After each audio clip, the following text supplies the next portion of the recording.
Hello and welcome to another episode of My Friend Money. Our guest today is Siddhika Agarwal, and she is the co-founder at Mahila Money, earlier known as Shiro's Money.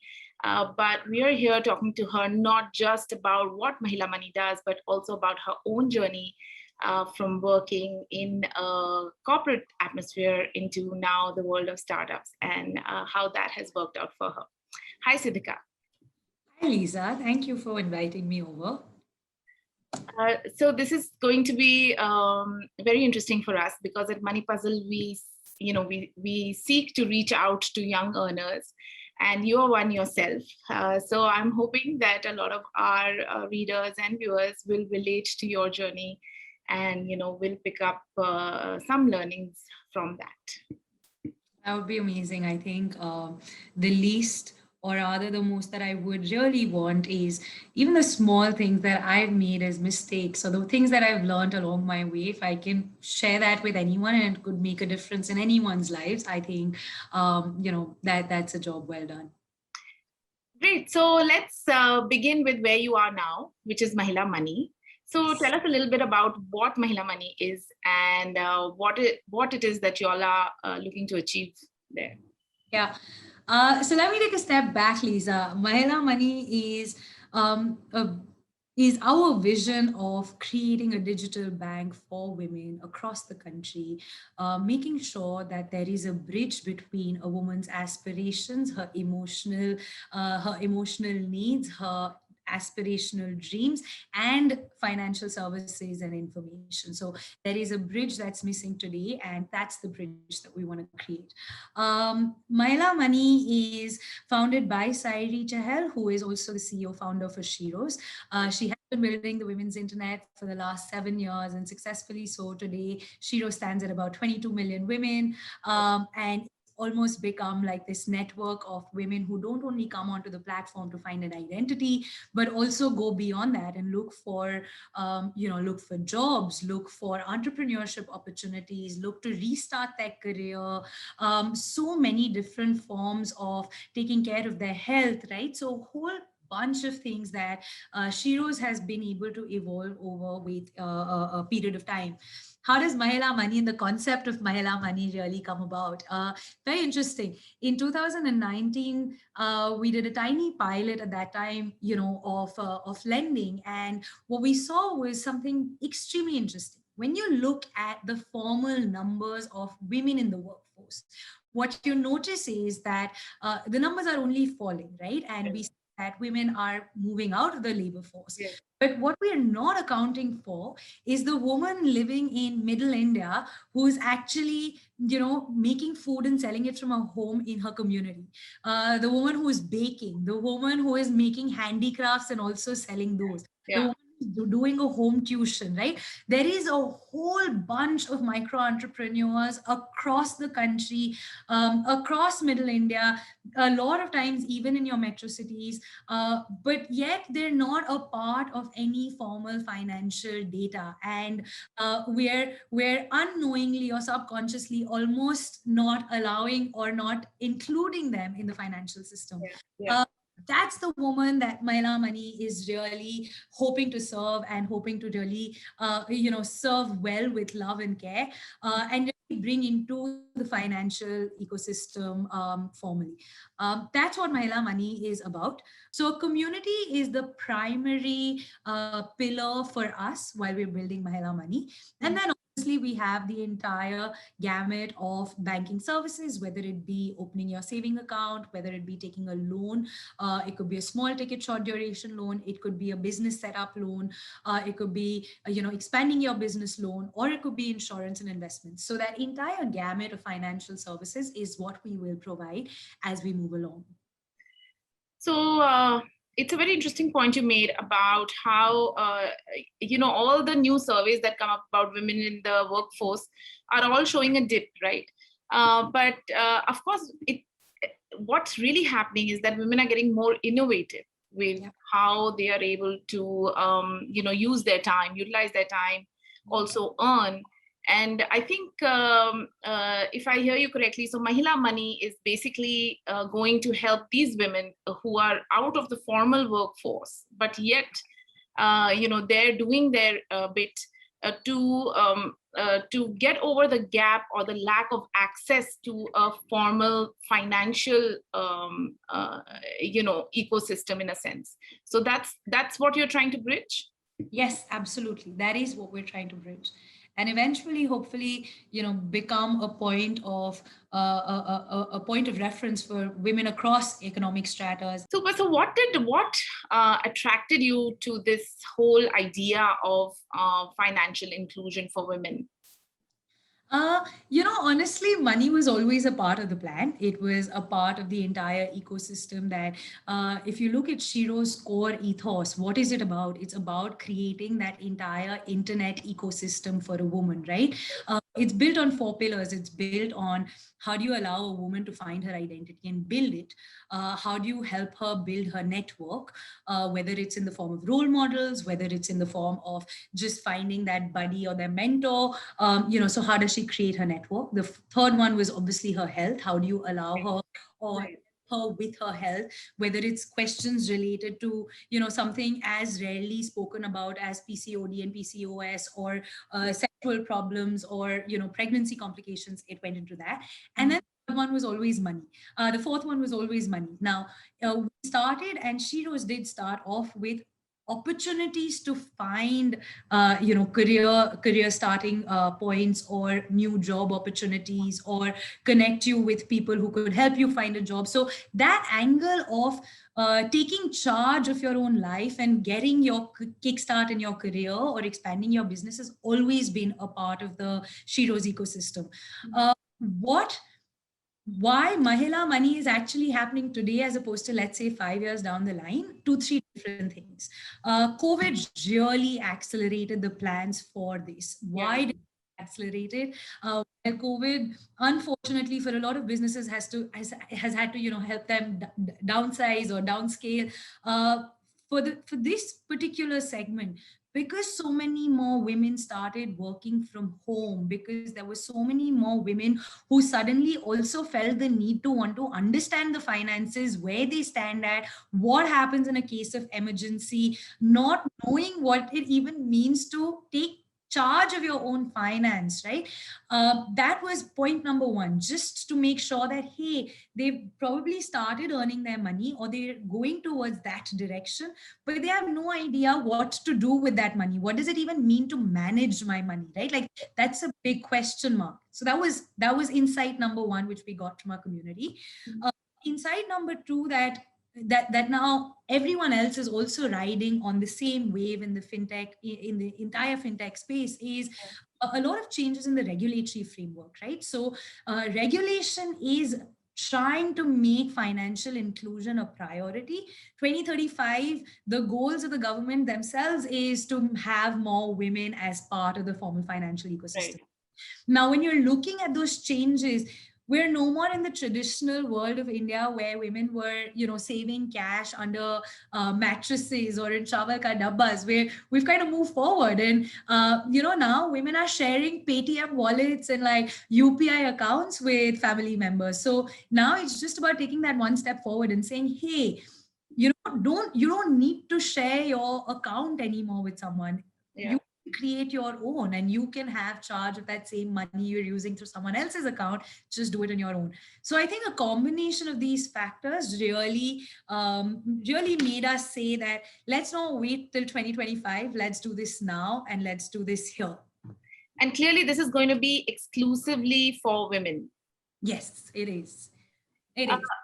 Okay, tell me, Siddhika, what is your own personal draw to something like this? Because you haven't worked in this particular arena, yet you seem quite passionate about it. So what is it that draws you personally to this? Lisa, to answer that question, let me take a few steps back. I don't think there's any one straightforward answer to that. I think many things draw me to what I'm doing today. I started off I come from a fairly, a fairly well-to-do income background. My family ran a chain of hotels. I've grown up in an environment where I was sufficiently provided for, pampering if I may say. I've never seen in my growing up years, which is when you're building your understanding of the world and your perspective of the world. Yeah. I'd never seen a cash crunch or a family emergency, or I never had to worry about how are my parents, going to take care of me? How is the money going to come in? So my relationship with money till the time I didn't start working right after college was very much to do with, there is money, it'll get taken care of. I have no idea how this works, but there's money in the world. And I was also from a joint family, right? So, what I also did see is with a lot of money comes a lot of greed and a lot of power, right? So, I've always had a very estranged relationship with money. I'm not going to say I'm the most comfortable with money. And why do I say that? Now, when I started earning, I started off with a very meager salary. I was recruited into EY, which is one of the top four consulting firms. And at that time, campus recruitments got pittance as salary.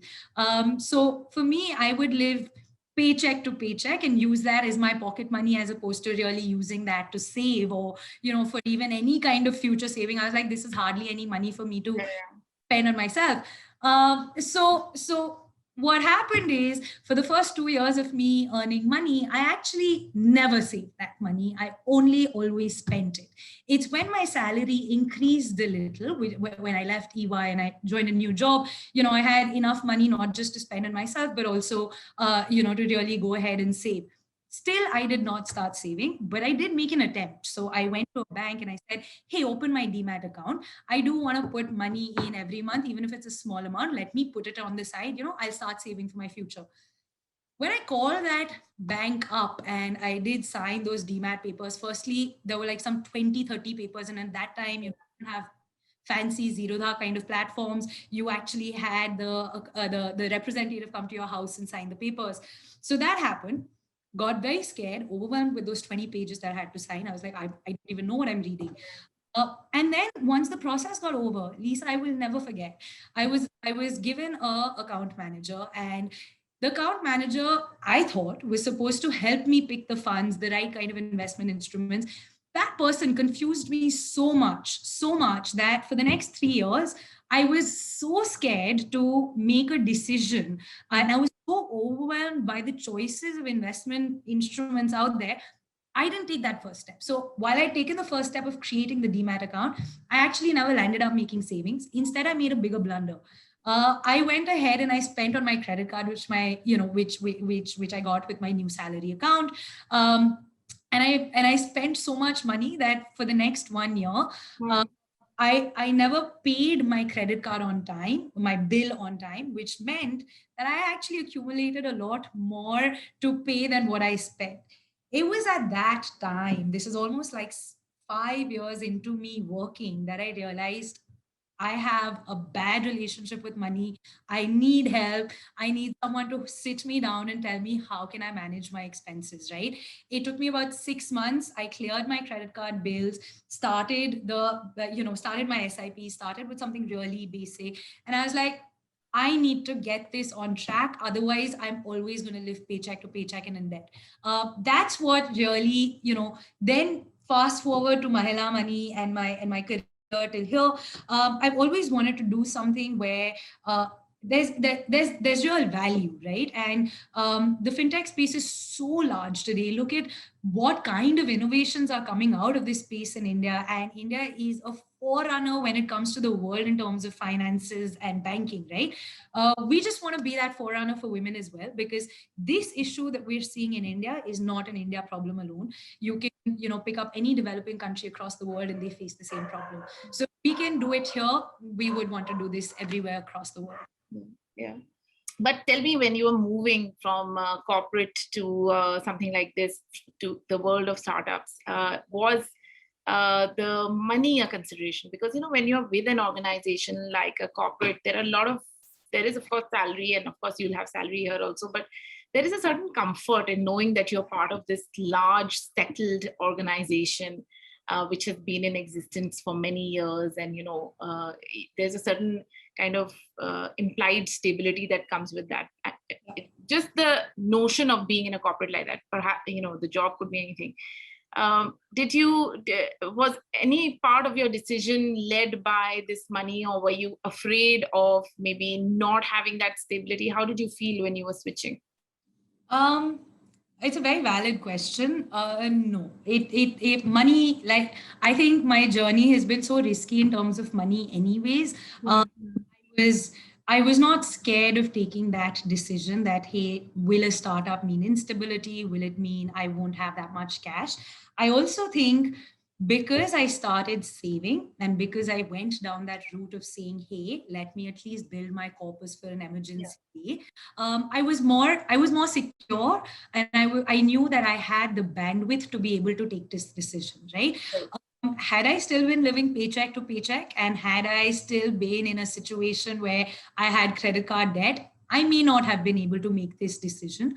Having said that, now, two things. One, not always does a startup need to have instability. Yes, it's a huge responsibility that you want to start something. So when Right. you're starting something, you're responsible of getting that money into the bank, right? So I think the vision was so large with Sairi and Vaibhav, kind of as a team, we're just so sure of what we want to do.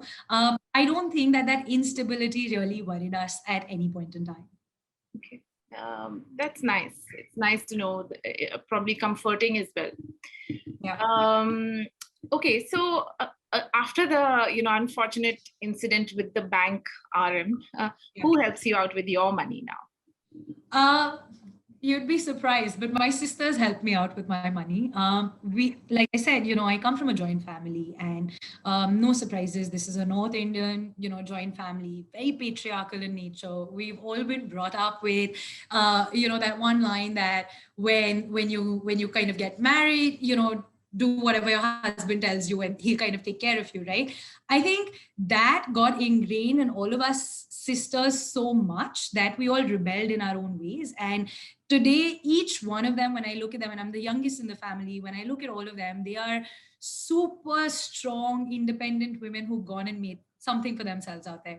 So every time I have a financial decision to make, I'm not going to the man of the house who's probably sitting on, crores of assets.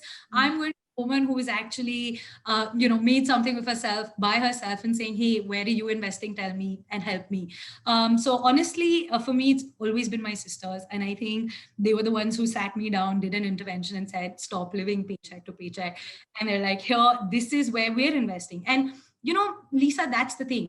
Uh, when they sat me down and they said, look, this is where we're investing. This is how long your money is locked for. And this is the rate of interest that we're earning on it. Do you want to do this or not? Right. So they gave me those 3, 4 options and they said, look, this is safe. This is how we're earning. If my account manager had told me that on the first day, right, and just kind of presented me with those 3 options after having heard me out that this is my goal, this is what I want to achieve, I always thought it was the role of the account manager to tell me as opposed to overwhelming me with the decision, right?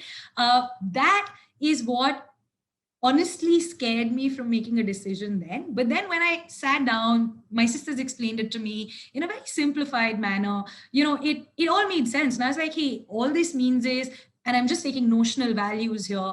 But if I were to even take 100 rupees every week and, kind of put it in a mutual fund, set up a auto debit, set up my Nash, whatever I want to do it through SIPs, at least that money is going and sitting somewhere, right? It's not lying idle with me, and it's not I'm not prone to spending it. That's the biggest thing. So I think I will always give it to them for putting me back on track. So that's like your community that you That's my lean back. community, absolutely. And it's so encouraging to hear somebody say, not say my husband or my father, and say my sisters, because every time I talk to women around me, it's always now it's always their husbands, or money Yeah. from their parents, and it's never like so one has to break out of that mold and be quite comfortable that yes, women can make these choices and decisions on their own as well, and Yeah. help other women to do that.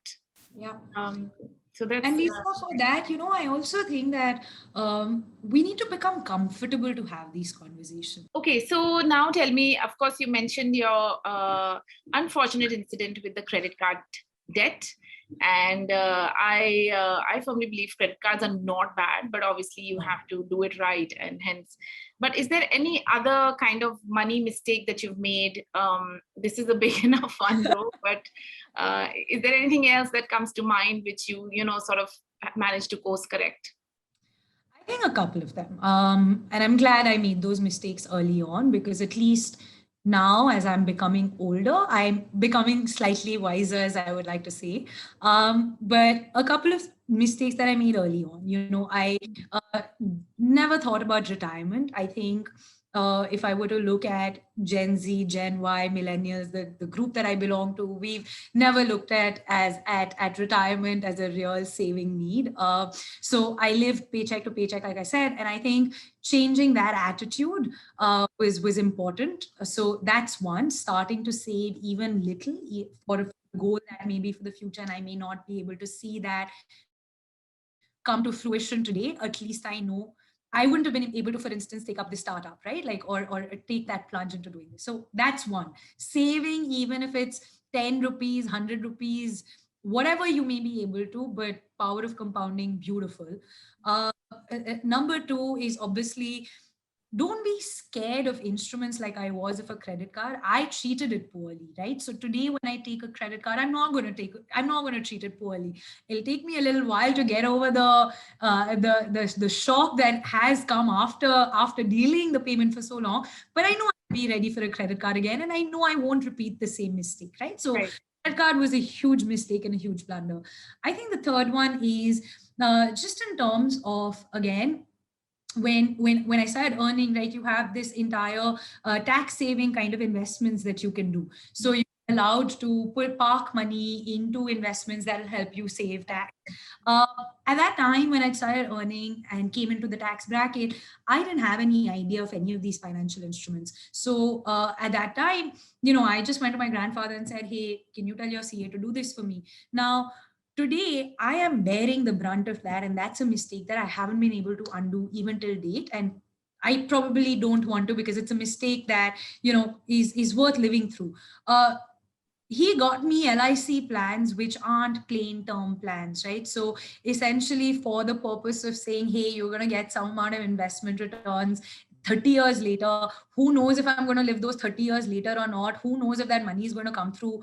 But when I compare base interest to interest, am I actually getting any interest from this specific LIC, which I wouldn't otherwise by putting it into a mutual fund? And no, I'm not, right? The interest rates and this is so low. It's just it's just a combination of this life insurance plan and a term plan and an investment plan, which turns out to not be an effective instrument at all. Neither is it a full life insurance cover, nor is it a full investment cover, right? So that's another mistake I learned of. And I think if I knew or I researched a little more about what tax saving benefits could be or investments could be, I would have probably gone for something else, right? I would have probably put more money in PPF. I would have probably put more money in ESI, but I didn't know of these instruments at that time.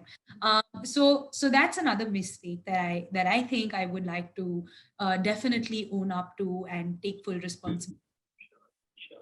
And have you managed to kind of tie up the loose ends now? Are you in the process, your emergency fund and Yeah. the right type of insurance, Yes. etc.? So you're Yes. in the process of getting all that in place.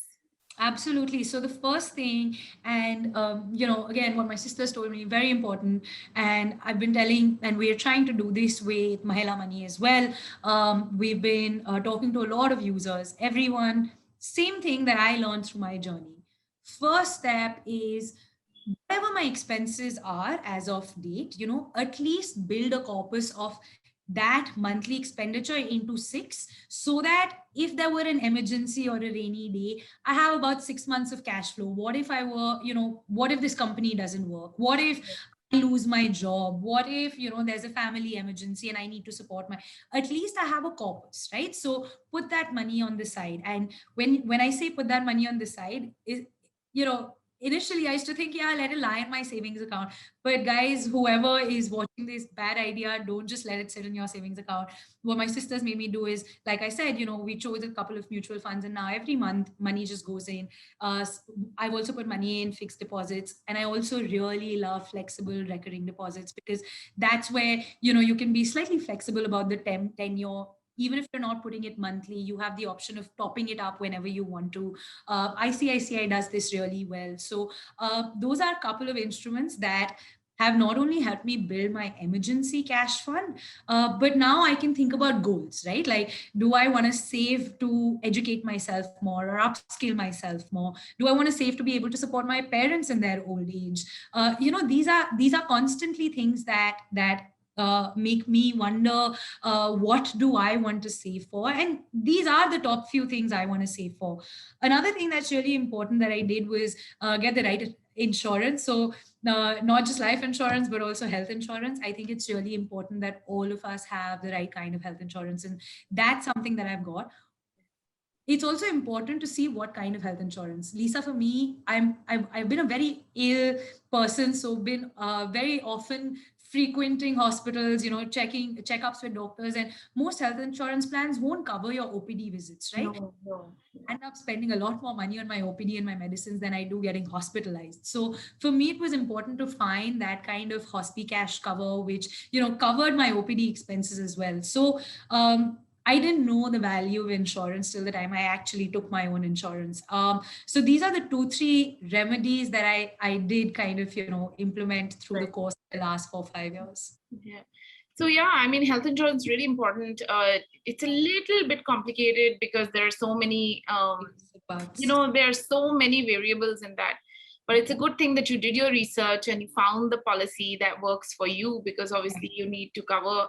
I mean, one just thinks of hospitalization because that's what most policies cover. But there are, policies which can help your kind of expenses as well. So that's really good, and I think that's a real takeaway for our viewers, that one has to also do their own homework. You can't just rely on what somebody is selling you, and every individual is different, whether it's life insurance, health insurance, investment goals, whatever. So yeah, what suits you, you need to do your little bit homework around that at least. yeah. So yeah, that's nice. Okay, so I always talk, in this particular series of My Friend Money, I always ask my guests about their relationship with money. And so there are three things, right? You can either have a positive relationship, or you can have a negative relationship, or you could be indifferent to money. And I think what I heard you saying earlier is that, there was a lot of volatility in how, your equation with money. But would you say that which spectrum are you at now? Positive, negative, or indifferent? I think I'm much more towards the positive side of the spectrum, much, much more comfortable. Honestly, I've had my ups and downs, and I would say that, like with most things in life, nothing is ever set in stone, right? You can shift yourself from one phase to the other. You could have a negative relationship, but it doesn't mean you'll always be stuck in that rut. You just need to make sure that you're taking some steps, even if not the right steps, at least take steps towards moving yourself into the positive spectrum. And I think today I can comfortably say that I'm definitely maybe not 100% there, but 90% I'm kind of there. That's nice. That's nice to hear. What else is there in your money journey in the future? What is the vision for life, and what is the role of money in it? Um, Three different things. One, I don't want to complicate my relationship with money. I want to keep it simple. My ambitions are grounded. I know what I want to be able to achieve for myself in terms of what gives me satisfaction, right? And therefore, I don't have ambitions of getting a space ticket to kind of go to the space, but I do have ambitions of making my own home. Kind of retiring without having to work 24 hours a day. So I do want to save for that. I do want to be able to say, hey, if by 50 I don't want to work, 16 hours a day, then what is it? How much money do I need for that? So that's one. Two, I think health is always going to be priority for me, and not just my health, but my family's health, because people who are closest to you make a lot of difference to you in your emotional and personal life, right? And that's why, whether it be my mother and father, or my sister, or my younger brother, I think for me, these four people mean the world to me. So their health means the world to me. Making sure that I'm using money in the right way to ensure all five of our health is essential to me. And I think the last one is more so from my fun side, which is that I don't want to use money as a tool that always has to be saved. Money is also a way to, kind of achieve my goals and my the fun things I want to do in life. So I definitely want to have enough to be able to travel the world, to be able to upskill myself, to be able to take as many subscriptions as I want of different things, so I don't ever want to lose that fun part of what money can help me achieve. That's excellent. So, comfort in your lifestyle, your health, and your desires, your personal Yeah. desires to travel, or in whichever way that you see fulfilling, fulfillment rather. Yeah. Excellent. So, it looks like you're on the right path, and taking the right steps, and that's great. Given the responsibility that Mahila Money kind of is taking on for other women, it's really encouraging to talk to you and to sort of see the balance that you bring to the table as well. So thanks a lot, Siddhika, for having this conversation with us. And all the best for whatever it is that you're trying to achieve with Mahila Money. Thank you so much, Lisa. It was a pleasure being here chatting with you. Also made me realize what my relationship with money has been and how volatile it's been. So, no, thank you so much for having me here and having this conversation. And best Thanks. of luck for everything you're doing. Thanks a lot.